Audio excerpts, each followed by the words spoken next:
अब एक बड़ा सवाल उन नेताओं की अकाउंटेबिलिटी यानी जवाबदेही को लेकर भी है, और यह बात आज हम आपसे कहना चाहते हैं कि आपके इस बारे में क्या विचार है। आप जिस भी कंपनी में नौकरी करते होंगे या आप अपना कोई कारोबार करते होंगे, अगर आप अपने कारोबार में, अपनी दुकान में, अपने व्यवसाय में नहीं जाएंगे, छुट्टी ले लेंगे या आपके कस्टमर आपसे नाराज हो जाएंगे, तो आपका जो पूरा धंधा है चौपट हो जाएगा।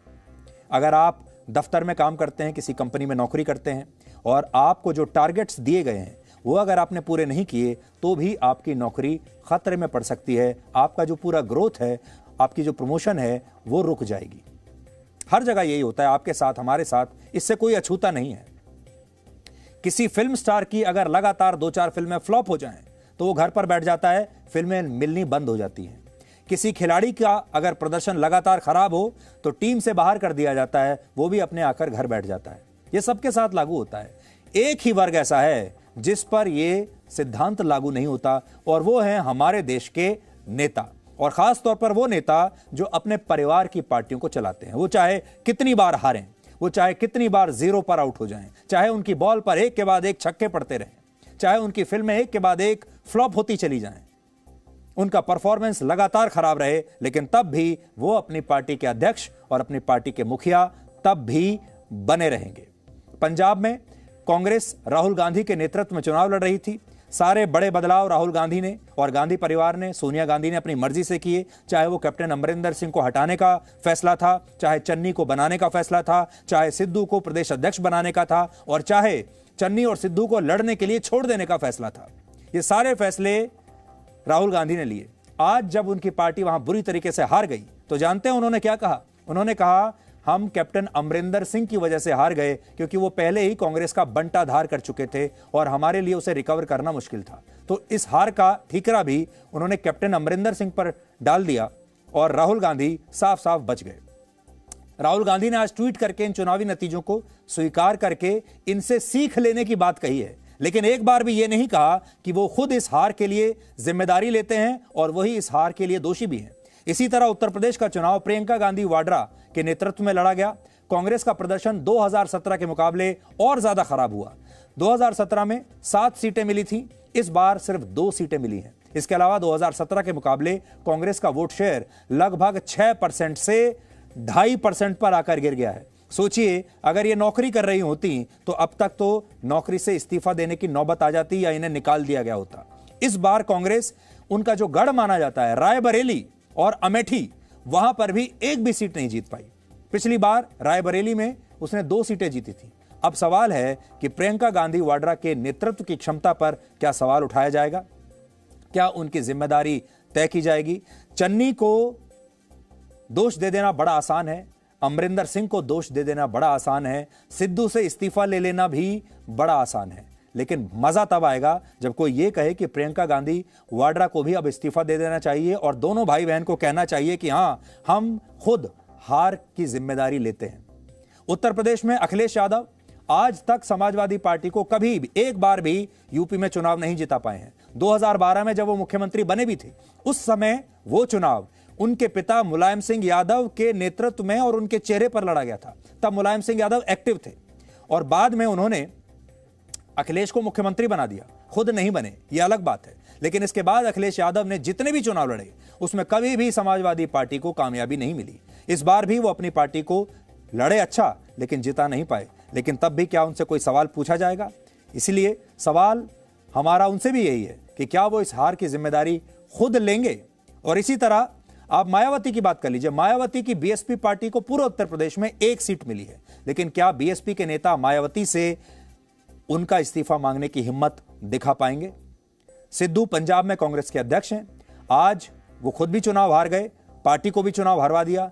आज वो अगर भारतीय क्रिकेट टीम में खेल रहे होते और लगातार 2 मैचों में 0 पर आउट हो जाते तो अब तक टीम से बाहर कर दिए गए होते। वो बात ये जानते हैं क्योंकि वो क्रिकेट खुद खेल चुके हैं। लेकिन राजनीति में ऐसा नहीं होता, और सिद्धू ने भी आज बाकी नेताओं की तरह जनता के इस फैसले को स्वीकार करने का ट्वीट कर दिया। कहा कि मैं जनता के फैसले को स्वीकार करता हूं और आम आदमी पार्टी को बधाई देता हूं। अरे बधाई तो आप देंगे ही, नहीं भी देंगे तो भी चलेगा, लेकिन क्या आपने एक बार भी यह माना कि पार्टी मेरी वजह से हारी है और मैं इस्तीफा देता हूं? इसी तरह क्या अकाली दल के सुखबीर सिंह बादल आज हार की जिम्मेदारी स्वयं लेंगे? सच ये है कि ये पार्टियां प्राइवेट लिमिटेड कंपनी की तरह चलती हैं और ये परिवार की पार्टियां हैं, ये इनके घर की पार्टियां हैं। तो फिर जब अपने ही घर की पार्टी हो तो इन्हें फिर कौन निकालेगा? आज केंद्रीय मंत्री स्मृति ईरानी ने प्रियंका गांधी वाड्रा को लेकर एक बड़ा दिलचस्प बयान दिया है। आपको आज सुनना चाहिए कि प्रियंका गांधी वाड्रा का इस बार कांग्रेस को क्या योगदान था। इस बार प्रियंका गांधी वाड्रा वहां सबसे बड़ा चेहरा बनी हुई थी कांग्रेस पार्टी का और उन्होंने महिलाओं का मुद्दा उठाया। लड़की है, लड़ सकती है। लेकिन अमेठी लोकसभा क्षेत्र में एक भी महिला को टिकट नहीं दिया था, तो उनका दोगलापन अमेठी में प्रतिबिंबित हो चुका है।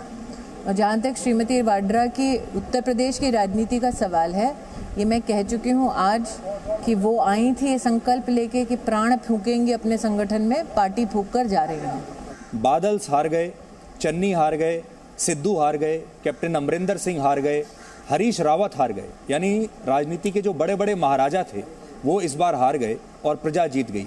इसे क्या आप can we learn something from this? Sudhir ji, आज मेरे लिए कार्यकर्ता होने के नाते एक विशेष दिन इसलिए भी है क्योंकि मणिपुर में प्रदेश अध्यक्षा एक महिला है और भारतीय जनता पार्टी के नेतृत्व ने एक महिला संगठक के हाथों में बागडोर दी और एक ऐतिहासिक जीत हम मणिपुर में भी देख रहे हैं। जहां तक कि संदेश का सवाल है, मुझे लगता है विशेषतः उत्तर प्रदेश का परिणाम हम सबके लिए राष्ट्रीय स्तर पर एक सुखद संकेत है। बार बार उत्तर प्रदेश की राजनीति के बारे में जब चर्चा होती तो राजनीतिक विशेषज्ञ जनता के वोटों को समुदाय, व्यक्ति विशेष, वर्ग विशेष और जाति के आधार पर बांटते। आज उत्तर प्रदेश की जनता उस बंटवारे से उभर कर विकास का दामन थामकर भारतीय जनता पार्टी की पुनः सरकार बना रही है। ये सिर्फ प्रदेश के लिए नहीं बल्कि राष्ट्र के लिए भी एक सुखद संदेश है। और आपकी पार्टी ने देश को आज एक नया शब्द दिया है, वो है प्रो इनकम्बेंसी। इससे पहले हमारे स्टूडियो में जो एक्सपर्ट्स होते थे सिर्फ एंटी इनकम्बेंसी की बात करते थे। आज से मुझे लगता है कि प्रो इनकम्बेंसी वेव को भी फैक्टर किया जाएगा। सुधीर जी, जैसा कि आपने कहा, आज प्रजा जीती है, आज विकास जीता है। ये जीत मोदी की तपस्या की जीत है। उसके लिए मैं जनता के प्रति कृतज्ञता का भाव रखती हूँ और नरेंद्र भाई और कार्यकर्ताओं को बहुत बहुत अभिनंदन देती हूँ। जब किसी मैच में कोई खिलाड़ी अपना आखिरी मैच खेल रहा होता है या अपनी आखिरी पारी खेल रहा होता है तो लोग खड़े होकर तालियां बजाकर उस खिलाड़ी को अलविदा कहते हैं। आज के इस चुनाव में जो नतीजे आए हैं, इसमें आपको ऐसा कौन सा खिलाड़ी दिखाई दे रहा है जिससे आपको ऐसा लगता है कि शायद ये उनका आखिरी मैच हो सकता है, इसलिए खड़े होकर उनके लिए आज ताली बजाने का दिन है? तो मुझे ऐसा लगता है कि आज वो नाम है बीएसपी अध्यक्ष मायावती का। मायावती एक ज़माने में 200 से ज़्यादा सीट लेकर आई थी और मायावती के बारे में हम आपको बताएंगे अभी कि क्या मायावती की ये आखिरी पारी हो सकती है। पंजाब में आम आदमी पार्टी की जीत और कांग्रेस की हार से ये बात स्पष्ट हो गई है कि केवल दलित नेता को मुख्यमंत्री बनाने से चुनाव में दलित वोट अब नहीं मिलते। पहले के ये पुराने जमाने की राजनीति होती थी कि जो वोट चाहिए उस जाति के कैंडिडेट को टिकट दे दीजिए या मुख्यमंत्री बना दीजिए या किसी बड़े पद पर बैठा दीजिए। कांग्रेस की बड़ी पुरानी परंपरा रही है कि किसी जाति को, किसी वर्ग को खुश करना है तो उनके किसी नेता या उनके धर्मगुरु के नाम पर या तो छुट्टी का ऐलान कर देते थे या किसी सड़क का नाम रख दिया करते थे और ये वर्ग बस उतने में ही खुश हो जाता था। अब आप सोचिए, सड़क का नाम रखने से या एक छुट्टी डिक्लेयर कर देने से उस वर्ग का क्या फायदा होने वाला है। लेकिन कांग्रेस ने इस बार भी ये सोचा कि चन्नी को बना देते हैं, सारे दलित वोट मिल जाएंगे और दलित वोट थे 33%। और राहुल गांधी को लगा कि उन्होंने भयंकर बहुत बड़ा फॉर्मूला इजाद कर लिया है। गांधी परिवार ने कैप्टन अमरिंदर सिंह को हटाया और चन्नी को इसलिए बना दिया मुख्यमंत्री क्योंकि वो दलित समुदाय से आते हैं। लेकिन कांग्रेस का यह दांव सुपर फ्लॉप हुआ और चन्नी खुद भी हार गए और पार्टी को भी हरा दिया। इसका सबसे ज्यादा फायदा आम आदमी पार्टी ने उठाया और सोचिए, ये सारे लोग आम आदमी पार्टी की तरफ चले गए जो कि दलितों की पार्टी नहीं है। आज बड़ा सवाल यह भी है, क्या मायावती का राजनीतिक करियर अब समाप्ति की ओर है? बीएसपी को उत्तर प्रदेश की 403 में से सिर्फ एक सीट आज मिली है।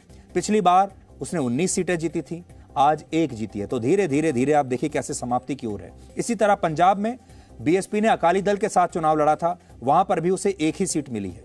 यानी मायावती का हाथी आज इतना कमजोर हो चुका है कि वो सही से ठीक से चल भी नहीं पा रहा।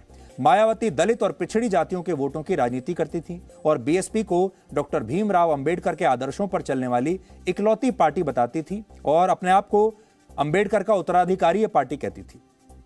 लेकिन आज अंबेडकर के नाम पर होने पर इस राजनीति को अरविंद केजरीवाल ने टेक ओवर कर लिया है। यानी आज से अंबेडकर को अरविंद केजरीवाल ने ले लिया और वो अंबेडकर को अपना आदर्श बताने लगे हैं। यानी मायावती के पास अब ना तो अंबेडकर बचे, ना विधायक बचे और ना ही जमीनी स्तर पर उनके वोटर बचे। और ऐसा लगता है कि उनके नेतृत्व में बीएसपी अब समाप्ति की ओर बढ़ रही है। तो आज अगर आप चाहें तो खड़े होकर मायावती के लिए ताली बजा सकते हैं। मायावती ने क्रांति बहुत की है, मायावती का योगदान कम नहीं है। और जो आज हमारे देश के जो दलित हैं, खासतौर पर उत्तर प्रदेश के, वो जरूर ये मानेंगे कि बीएसपी जो पार्टी थी, बीएसपी ने उन्हें सम्मान दिलाया, खड़ा होना सिखाया, अपनी ताकत का एहसास कराया। लेकिन अब वो अध्याय समाप्ति की ओर है। अब आपको ये बताते हैं कि चुनाव से पहले बीजेपी छोड़कर जाने वाले नेताओं का क्या हुआ, क्योंकि उन्होंने हवा तो बड़ी बनाई थी कि बीजेपी हार रही है और अखिलेश जीत रहे हैं, इसलिए बड़े बड़े मंत्री बीजेपी के छोड़कर अब जा रहे हैं अखिलेश के पास। स्वामी प्रसाद मौर्य बीजेपी छोड़कर समाजवादी पार्टी में गए थे। उन्हें बीजेपी के सुरेंद्र कुशवाहा ने 40,000 वोटों से हरा दिया। स्वामी प्रसाद मौर्य योगी सरकार में कैबिनेट मंत्री थे, लेकिन उन्होंने चुनाव से पहले बीजेपी छोड़ दी थी, आपको याद होगा, लेकिन छोड़कर भी जीत नहीं पाए। स्वामी प्रसाद मौर्य की तरह ही योगी सरकार में मंत्री रहे धर्म सिंह सैनी भी चुनाव से ठीक पहले समाजवादी पार्टी में गए थे और इस बार नकुड़ सीट से वो चुनाव हार गए। धर्म सिंह सैनी बीजेपी के मुकेश सैनी से चुनाव हार गए। हालांकि एक और ऐसे ही नेता जो बीजेपी छोड़कर समाजवादी में गए थे, दारा सिंह चौहान, मऊ जिले से, वहां की घोसी सीट से वो चुनाव जीत गए हैं। तो इनका दांव चल गया। और आखिर में अब राष्ट्रीय राजनीति पर इन चुनावों का क्या असर होगा? 2024 के लोकसभा चुनाव में बीजेपी की स्थिति अब पहले के मुकाबले बहुत ज्यादा मजबूत हो गई है। इसी साल होने वाले राज्यसभा चुनाव में बीजेपी का प्रभाव बढ़ जाएगा। राष्ट्रपति चुनाव में बीजेपी को इसका बहुत फायदा मिलने वाला है और ये चुनाव इसी साल जुलाई में होने वाले हैं।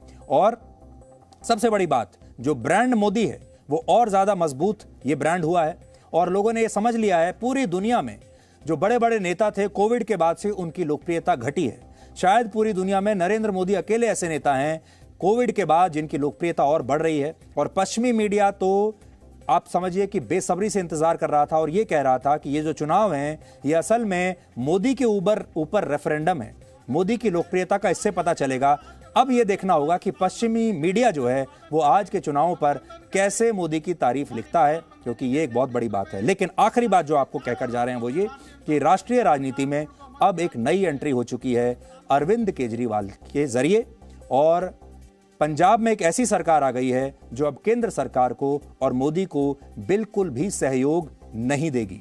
ये संघीय ढांचे के लिए अच्छा संकेत नहीं है। पंजाब बॉर्डर का इलाका है, बॉर्डरिंग स्टेट है, पंजाब के साथ पाकिस्तान का बॉर्डर लगता है और विपक्षी दल जो आपस में मिलकर एक नया गठबंधन बनाना चाहता है, अब उसमें अरविंद केजरीवाल फ्रंट लाइन में आकर बैठ जाएंगे।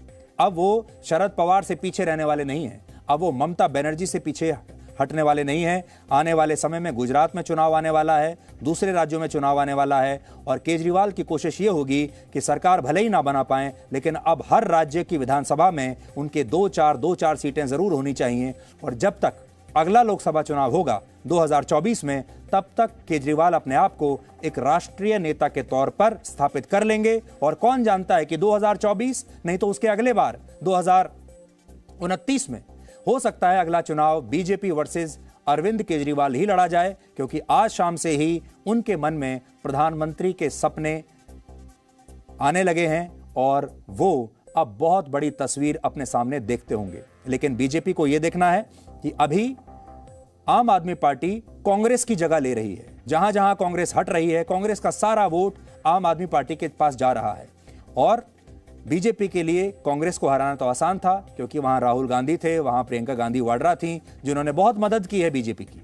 लेकिन आम आदमी पार्टी को हराना आसान नहीं होगा। दिल्ली में बीजेपी उन्हें नहीं हरा पाई है और पंजाब में भी उन्हें हरा पाना अब आगे चलकर बहुत मुश्किल होने वाला है। इसलिए राष्ट्र की राजनीति जो आ रही है उसमें भी अब एक नए समीकरण आपको देखने को मिलेंगे। तो डीएनए में आज इतना ही। अब आपसे हमारी मुलाकात होगी कल रात 9 बजे। तब तक आप खुश रहिए, सुरक्षित रहिए, स्वस्थ रहिए। नमस्कार। Presenting B News app, available on Google Play and App Store. Download it now.